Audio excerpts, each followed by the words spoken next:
I'm sure that we have all read this magnificent encyclical that His Holiness Pope Francis has blessed us with.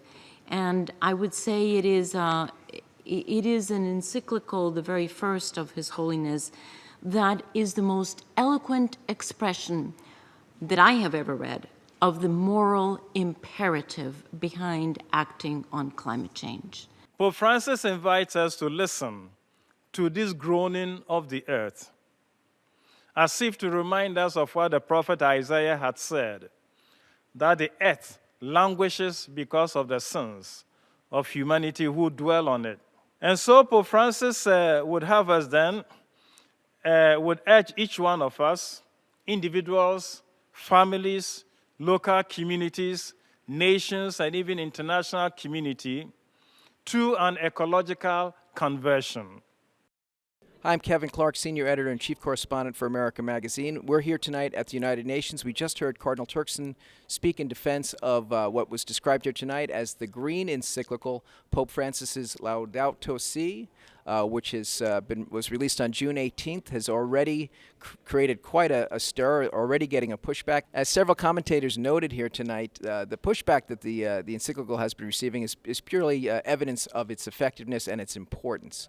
We heard Turkson tonight speak of how the document was prepared. He seems to want to anticipate some of the criticism that previous encyclicals have received, what he called the people who want to pull apart every line, people who think they know the Pope's mind.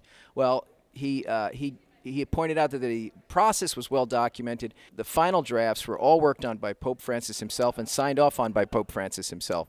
We heard Turkson give a strong defense of the encyclical, speaking about how much time and care, how much science was involved in its production, how many experts they consulted, how much material was drawn from bishops' conferences from around the world, emphasizing the collegial nature of the encyclical. We invited people at the suggestion of local bishops' conferences.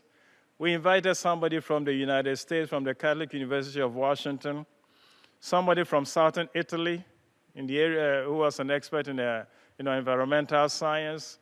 Then we had somebody, a theologian from Ireland. And then we had a German scientist on climate and the environment.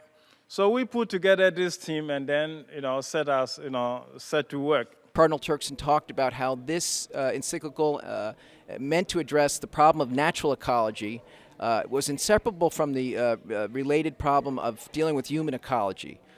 The Pope has talked frequently, and in this document talked about a throwaway culture. Well, Cardinal Turkson said tonight that the throwaway culture applies not just to the way we treat the gift of creation, but the way we treat each other, the way we treat the most vulnerable on the planet. We're not faced with two separate crises, one environmental and the other social, but rather one complex crisis that is both social and environmental. And so strategies for a solution demand an integrated approach to combating poverty, restoring dignity to the underprivileged, and at the same time, protecting nature. He emphasized the importance of a continuing dialogue, and a dialogue not bent on rhetoric and ideology, but bent on concrete solutions to addressing these difficult challenges, both of poverty, sustainable development, and containing the worst effects of climate change in the future. Throughout the encyclical is a call for dialogue between various sectors of society to find solutions to the crisis which faces humanity now. And so it is a call to a very honest type of debate. Kevin Clarke, Senior Editor for America Media, speaking to you tonight from the United Nations.